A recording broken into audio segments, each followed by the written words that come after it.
Look here. Brought some old photos from the college days. Yeah, those are good, aren't they? How about this, though? The old house where we... Reed Street house. You got to keep your pets on a leash, it said. Was this the infamous party where we had the plumbing backup? Maybe. We had a plumbing issue in this old house that you had rented, and it backed up during a party, and instead of canceling or calling off the party, we just went and got tarps. Yeah. And covered up the tubs and the drains in the driveway. Not a single person left. Not a single person. That's how you save the party. 1998 spring swap at the University of Alabama. Oh, good times. Yeah. We had some Our of the best football times. team sure was terrible, though. We endured some pretty poor Alabama football teams. A lot of coaches. Learned some lessons, had some fun. Yes, we did. Hello, everybody, and welcome back to Season 4 of Todd Talks, where I am joined by my good friend and the founder and CEO of Symmetry, Mr. Brandon Ellison. Congratulations on Season 4. Thank you. Yeah. Didn't get canceled yet. Not yet. Thanks to our Try not to do sponsors that today. and everybody that watches back home. Well, to kick us off, as you all know, we like to get it going with a little bit of game, and we've got Brandon here, who has agreed to play me in a game of word scramble.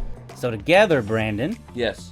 we've got to solve a couple of puzzles here, Okay. and we've got to guess the 5-letter word, Okay. and it's going to pertain to insurance. Think we got it? I got it. All right, first guess, let's do train. Jeez, not a single one in there. Let's do leads. Just try to get some E's and D's and only an Got L. an L. How about cloud? I know there's already a D in there, but maybe that gives us... I got the L and O. Policy's too many letters. Oh, I know what it is. It's poly. Poly? The policy. Poly the policy. Well, I'm just great at this game. Yo, apparently. Apparently. Well, thank you, buddy, for helping me play that game. As you can see, I was not very much help, That's not true. but you nailed it, of course. Thank you.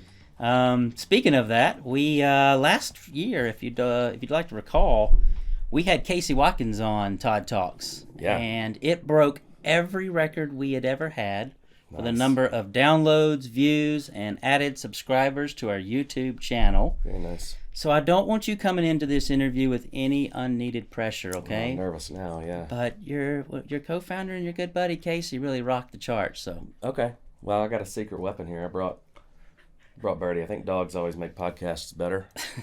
it's true. So That's true. take that, Casey. Birdie can make anything better. If he'd have brought one of his baby goats, I wouldn't have stood a chance back in the day.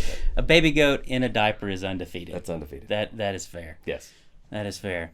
Well, let's jump right into it, Brandon, because I think everybody out there would like to hear a little bit about your story, and we've had a chance to catch up about some of the old times. You and I go back to the University of Alabama at college, and been good buddies for almost 26 years. It's been some time, but prior to college, I kind of wanted to start off. Let me know a little bit about your childhood, how you grew up, where you're from, some of your early influences. Talk to me a little bit about before I met you. This feels like more of a therapy couch now, all of a sudden. We're going to talk about my childhood. Well, I grew up in Alabama and moved around a good bit.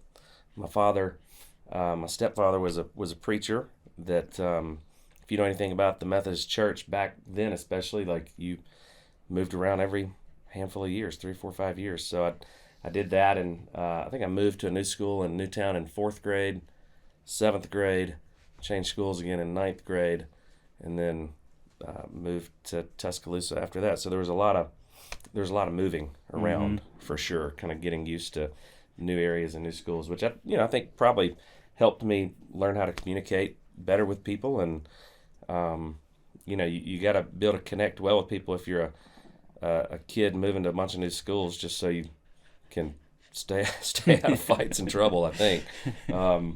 So yeah, that was basically my childhood. Was a lot of moving and a lot of church going and that sort of thing. Mm-hmm. Well, talk about a little bit, fast forward to the days in Tuscaloosa, and we were good buddies, and we had a lot of good times. We talked about creation of a margarita keg. I think we had the time where we went to spring break, and We had a buddy that used liquid dish soap in the dishwasher Yeah. instead of the tablets. Yeah, So learn these lessons the hard way in life. the condo flooded with bubbles. Yeah, that was fun though. Yeah, it was fun. And to pass the time, we decided to go out into the golf course at night and swim across all of the ponds. Yeah, that was a terrible idea looking back. Looking back, considering Florida and alligator situations, What were we thinking? but what else were we going to do? Be stuck in the condo full of bubbles? Yeah, that was a terrible idea. We're so lucky we didn't get eaten by an alligator. Don't try that at home. Very thankful that we didn't get eaten. But I would say one of the things that I got to see during the college years was your work ethic and the fact that you not only help pay for your fraternity dues and help with grocery money and all the things that you need in college through working really hard 4 to 5 nights a week at a restaurant. Started as a valet person. You went on to be a waiter, a bartender.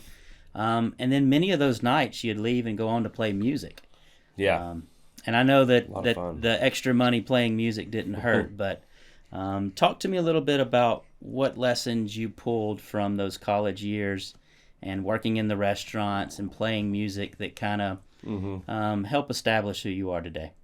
Yeah, that's a good question. I was very lucky that my parents paid for me to go to college. But if I was going to join a fraternity or if I was going to go out and have any spending money or have any fun, I had to go get a job. And I was lucky that I found some good jobs along the way. I was a valet driver, and that's where I met my buddy Skelly, and we started playing music together. And, back then it was such good money to be a musician in a college town. Probably still is. And it was obviously a lot of fun too. But, I think being in the restaurant industry teaches you a lot about just how to connect with people, how to multitask, how to be on your feet a lot, how to, there's so many good lessons that kind of translate to selling in general. And so I was very lucky that I found the insurance business because, it was a good kind of, I guess, training ground for me and then a natural transition into that. But I think it also taught me that I have expensive tastes. So I think the last year in college, you and I've talked about this, and you were probably very similar. I think I made $50,000 or $60,000 in cash, and of course I didn't have anything to show for it by the time I left college and went to school because we spent all of it. We had a lot of fun, but it was such a great way to meet people and make new friends, and man, we still hang out with all those people today at least a couple of times a year. So I was so grateful that I could get those jobs, pay for the fraternity. It's how I met you. It's how I met Gofor. It's how we met Chase Allen. Like I said, it's how we met Skelly, which allowed me to play some music. And, so I guess the biggest lesson is if you want things, like good things and good times, you got to work for them. Right. And so it definitely instilled a work ethic in me that, it was not uncommon on a Friday or Saturday. Somehow I made it all the way through college without having a single Friday class. Could you believe that? Are you sure you didn't have a Friday class? I went to my classes. No, I had to go to classes. It was a hard degree, man. I got an accounting degree. It was a tough business school. Like, I had to go to classes, but I didn't have a class on Friday. So I would work in the morning on Friday, work in the evening on Friday night, go play music on Friday after till, 2 a.m.? Yeah. 3 a.m. sometimes. And there were, days like that all through college where you could go out and if you put the work in, man, you can make a lot of money in a very little bit of time. And it's a lot like the insurance business. So one of the most important things that probably happened to you in college is meeting one of our co-founders and your lovely wife, Meredith Ellison. And I know post-college you guys went out to Colorado to spend some time, but it all set you on this path towards Asheville, North Carolina, and the insurance industry. So talk to us a little bit about that and the importance of finding that partner. I met Meredith when I was a sophomore and tried to date her. She was a freshman for, probably 3 years, and she was smart enough to stay away from me until I guess maybe I wore her down my senior year. She was a year behind me. So I went out to Colorado because I didn't want to be an accountant.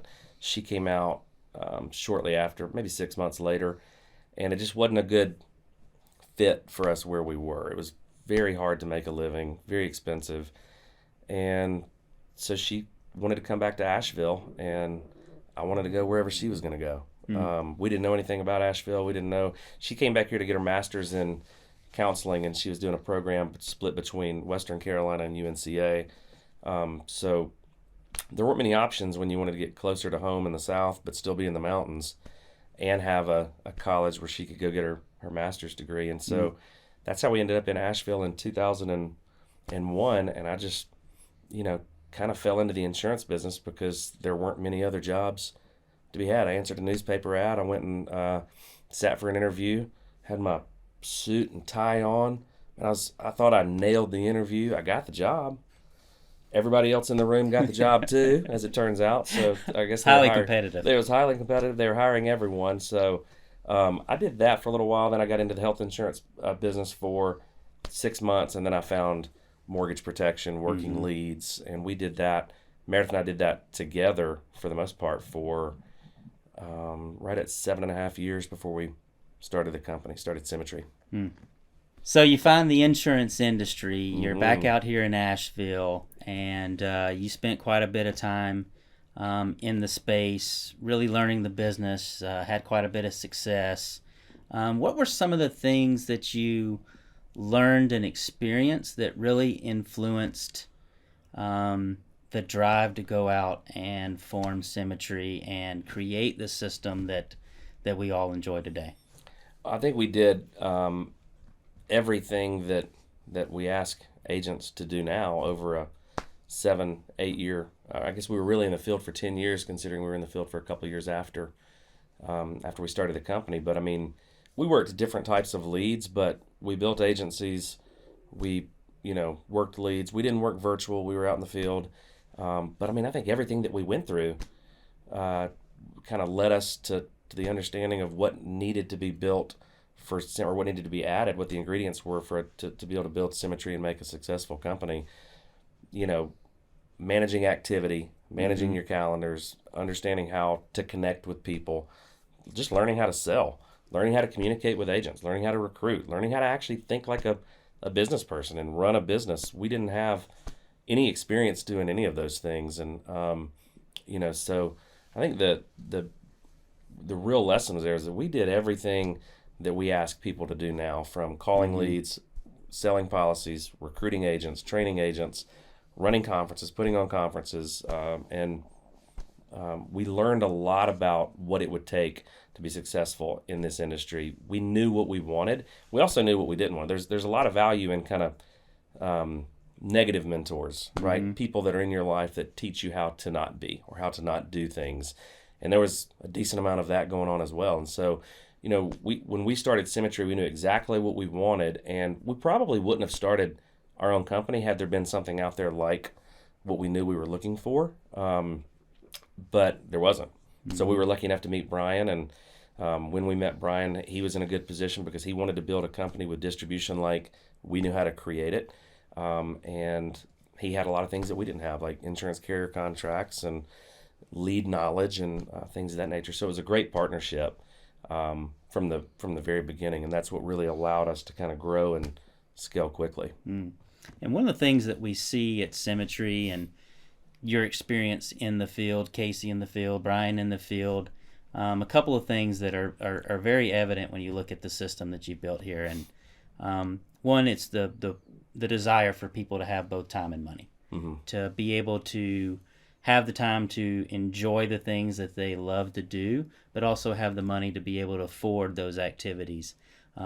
Secondarily, you always have seemed to build systems that further support the agent's ability to gain both time and money. So talk to us a little bit about some of those tools and some of those concepts of the way you view the business. A lot of people in this space started to chase automation and can we replace the agent.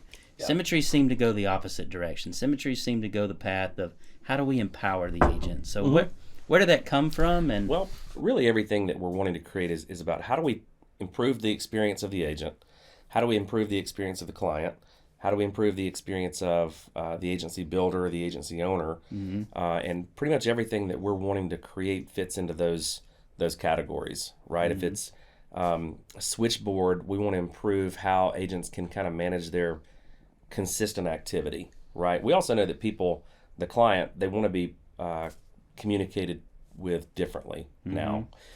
So that's why we created Switchboard. We've created Navigator because we know how frustrating it is as an agent to do all the hard work, to have an appointment, to write an application, and that application be declined, right? We know that there's more work and better work that we can do on the front end to prevent a lot of those things. All the digital products that we create, it's the same thing. Like we want to make it a better experience for the agent, for the client, for the agency builder. And when you make those experiences, when you change those experiences, you make them better. Really what you're doing is you're making them more efficient. So you're freeing up time for agents to be able to do the things that they actually love to do, which is spend more time with their families, or spend more time in their hobbies, or spend more time in their community, or whatever those things are. We've tried to create a different culture than what most sales organizations create, which is this idea or this feeling that it's never enough, right? And we know that that's what leads to burnout, a lack of purpose, and all the retention problems that agents or that other companies have with agents, because they're not happy, they're not profitable.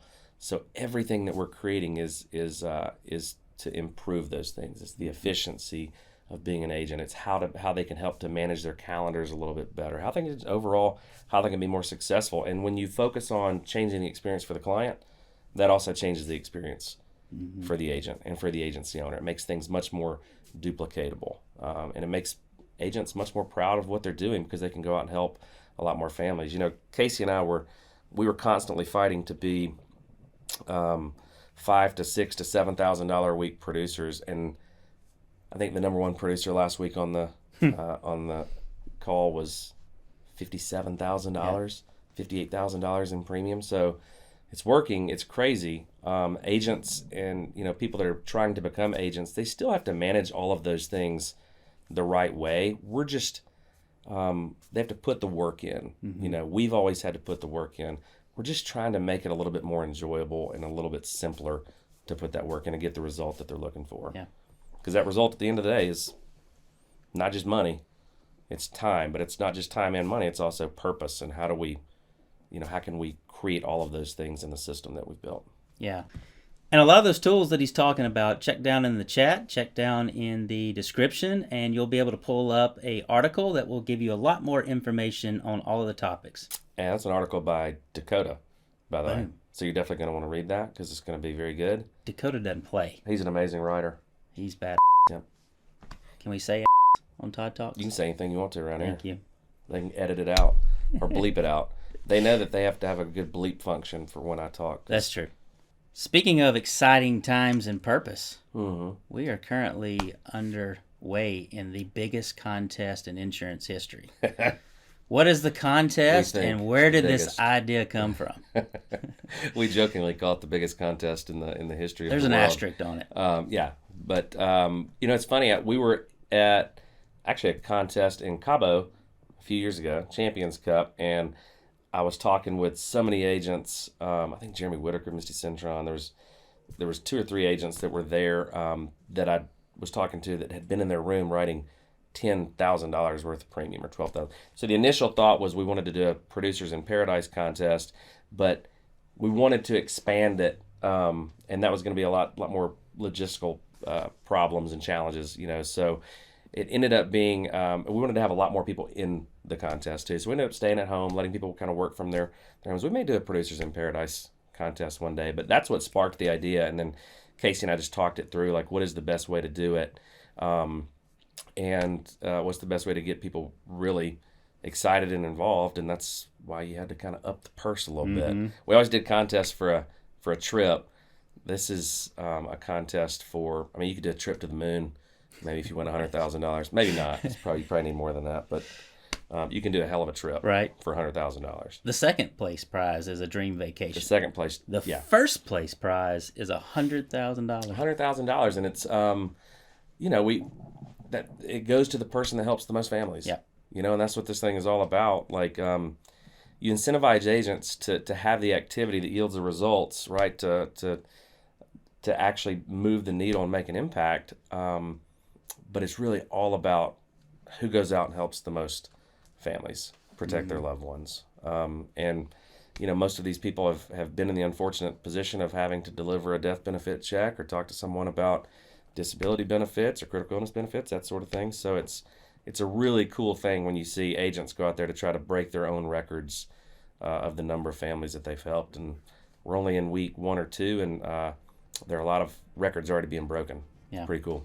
Creating those habits that will long serve them even after the contest is over. Yep. Absolutely.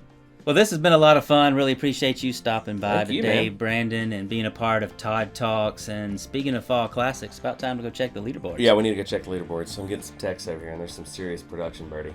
What do you think of that? Birdie left me a minute ago on the couch, man. She's supposed to be my emotional support animal, and she just... Is Birdie competing? She bolted. Is it? Laying back there. Have we created enough tools to where Birdie can compete in the Fall Classic yet? Not yet. We're getting yet. close. That's the goal. Coming soon. Coming soon. Turn your dog into an agent. Thanks, everybody, for tuning in. Appreciate it. Look forward to seeing you in future episodes. And be sure and hit the like and subscribe button. And we'll talk to you real soon.